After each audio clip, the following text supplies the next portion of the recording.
नमस्कार साथियों, फार्मा वाला के यूट्यूब प्लेटफॉर्म पर आप सभी का हार्दिक स्वागत है। तो यूपी स्कॉलरशिप से रिलेटेड एक जो सर्कुलर आया हुआ है जिसमें जो भी छात्र एलिजिबल थे स्कॉलरशिप के लिए उनको जो मतलब पेमेंट जो है नहीं मिल पाया है, उनका जो पेमेंट है वो कब तक आएगा। और दूसरा जो हमारा स्टेटस में जो फॉर्म रिजेक्टेड हो चुके हैं उसका जो रीज़न है वो रीज़न से जो पेमेंट है वो कब तक आएगा।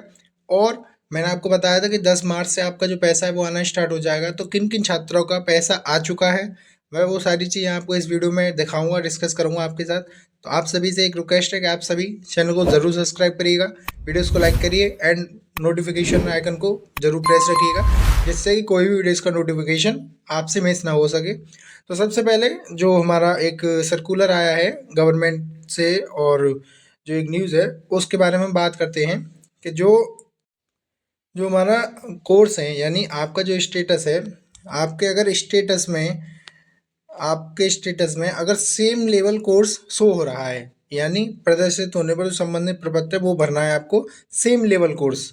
तो उसमें क्या करना है, कैसे कौन कौन से स्टूडेंट्स हैं, वो सारी चीज़ अब मैं इसमें बता रहा हूँ। तो सबसे पहले इसमें लिखा है कि ऐसे छात्र जो स्नातक में हो या परास्नातक पाठ्यक्रम पूर्ण कर चुके हैं वह छात्र छात्रा नवीन सेम लेवल पाठ्यक्रम में छात्रवृत्ति हेतु पात्र नहीं होंगे।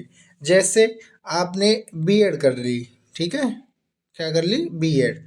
बीएड करने के बाद अगर आप डीएलएड का कोर्स कर रहे हैं तो आपका जो पैसा है वो आपको नहीं मिलेगा, यानी आपका जो उसमें जो स्टेटस आएगा वो सेम लेवल कोर्स का आएगा, तो आप उसके लिए एलिजिबल नहीं हैं। तो इसलिए ये सिर्फ उन छात्रों के लिए है जो ऐसे छात्र जो स्नातक परास्नातक पाठ्यक्रम पूर्ण कर चुके हैं, वह छात्र सेम नवीन सेम लेवल पाठ्यक्रम में छात्रवृत्ति हेतु पात्र नहीं होंगे।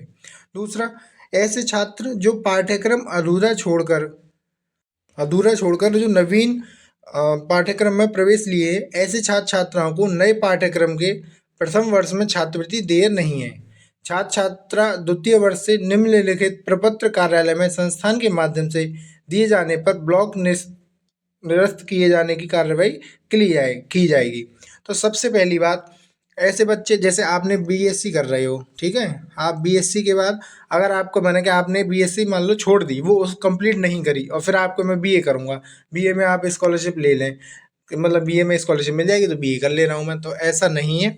सरकार की तरफ से आपके जो आवेदन है वो रिजेक्ट कर दिए जाएंगे और आप स्कॉलरशिप के लिए पात्र नहीं होंगे। संस्थान द्वारा कार्यालय में जमा किए जाने वाले प्रपत्र कौन कौन से हैं। सबसे पहला, छात्र छात्रा अपने संस्थान में पत्र एवं संबंधित प्रपत्र देंगे। छात्र छात्रा संस्थान के माध्यम से फाइनल प्रिंट में आ रही समस्या के संबंध में जिला पिछड़ा वर्ग कल्याण अधिकारी कार्यालय को निर्गत पत्र दें। छात्र छात्रा द्वारा छोड़े गए पाठ्यक्रम का परीक्षा फल, छात्र छात्रा वित्तीय वर्ष में संचालित पाठ्यक्रम का गत वर्ष का परीक्षा फल और जो लास्ट है वो वर्ष 2025-26 में ऑनलाइन आवेदन की प्रति जो स्वयं की जांच हेतु एवं सेम लेवल कोर्स की प्रति। ठीक है, तो ये आपको जो है जो मतलब पॉइंट्स दे रखे हैं आप इन्हें पढ़ सकते हैं और इस नोटिस को मैं अपने टेलीग्राम चैनल पर अपलोड कर दूंगा, वहां से जाके आप इसे देख सकते हैं। दूसरी चीज इसमें एक और है कि यदि छात्रों द्वारा छोड़े गए पाठ्यक्रम में छात्रवृत्ति शुल्क की धनराशि प्राप्त हो चुकी है किंतु परीक्षा में सम्मिलित नहीं हुआ है तो विभागीय रिसिट हेड में जमा की धनराशि के चालान की प्रति, संस्थान की लॉगिन से ट्रैक स्टूडेंट रिकॉर्ड की प्रति, ये सारी चीज़ें आपको जमा करनी है। कहाँ पर, समाज कल्याण विभाग में। और ये कब करनी है, जब आपका सेम लेवल कोर्स वहाँ पर हो रहा है आपके स्टेटस पर। आपके अगर स्टेटस पर सेम लेवल कोर्स आ रहा है तो आपको ये सारी चीज़ें संस्थान मतलब ये जो संस्था वाले हैं यानी आप अपने कॉलेज में जाएंगे, वहाँ पे जाके उनसे बातचीत करेंगे तो वो संस्था वाले इस सभी फॉर्मेट को बना के इन सभी फॉर्मेट को बना के और जो समाज कल्याण अधिकारी हैं वहाँ पर उसे जमा करेंगे। अब दूसरी चीज़ हम बात करते हैं कि जो हमारे स्टेटस के अकॉर्डिंग पैसा आना था वो अभी नहीं आया, यानी 10 तारीख जो थी 10 अप्रैल 10 अप्रैल को पैसा भेजा जाना था लेकिन 10 अप्रैल को पैसा नहीं आया है और 11 तारीख को भी हो गई, 12 तारीख भी हो गई, लेकिन अभी तक किसी भी कैटेगरी का सिंगल एक भी बच्चे का पेमेंट जो है वो नहीं आया है। तो वो पेमेंट कब आएगा, वो जो पेमेंट है वो अभी जो मतलब आज नोटिफिकेशंस मिला है और जो भी हमें मतलब सूचना मिली है, उसके अकॉर्डिंग आपका पैसा आज आपको मिल जाएगा। वो पैसा आपका 2 बजे के बाद से आएगा, 2 बजे के बाद से। और मैं नेक्स्ट वीडियो बनाऊंगा, उसमें आपको विद प्रूफ भी दिखाऊंगा कि आज पैसा जो है वो आया है या नहीं। 2 बजे के बाद सभी स्टूडेंट्स का पैसा आने शुरू हो जाएगा। दूसरी चीज़, अगर बच्चे मतलब स्टेटस भेज रहे हैं, अगर आपका देखिए इस तरीके का फॉर्मेट शो हो रहा है, सारी चीज़ें कंप्लीट है, सब कुछ है, लेकिन जो वेरिफिकेशन है TW अधिकारियों द्वारा वहाँ से रिजेक्ट हो चुका है। किस बेस पे? कि आपका high school board data not match with UP board या CBSE या ICSE बोर्ड। आपका कोई भी बोर्ड सही, वहाँ से आपका जो हाई स्कूल का डाटा है वो मैच नहीं हो पाया है, जिस कारण जो आपका फॉर्म वो रिजेक्ट कर दिया गया है। अगर आपका इस तरीके का कंडीशन बन रहा है तो आपको भैया पैसा नहीं मिलेगा। ये चीज़ आप बिल्कुल ध्यान में रखिएगा। और इसमें एक कोशिश बस ये हो सकती है, अगर आपके नंबर सारे सही हैं लेकिन फिर भी आपका ये रीज़न आ रहा है, तो आप अपने स्कॉलरशिप फॉर्म की एक फ़ोटोकॉपी और हाई स्कूल मार्कशीट की फ़ोटोकॉपी विद कॉलेज से अटेस्टेड कराइए, खुद भी सेल्फ अटेस्टेड करिए, उसे आप DW अधिकारी के यहाँ पर जमा करिए। और जो 1076 है यानी CM हेल्पलाइन नंबर है, आप उस पर कंप्लेंट करिएगा, ठीक है। लेकिन जब आपकी सारी चीज़ें सही हो तब।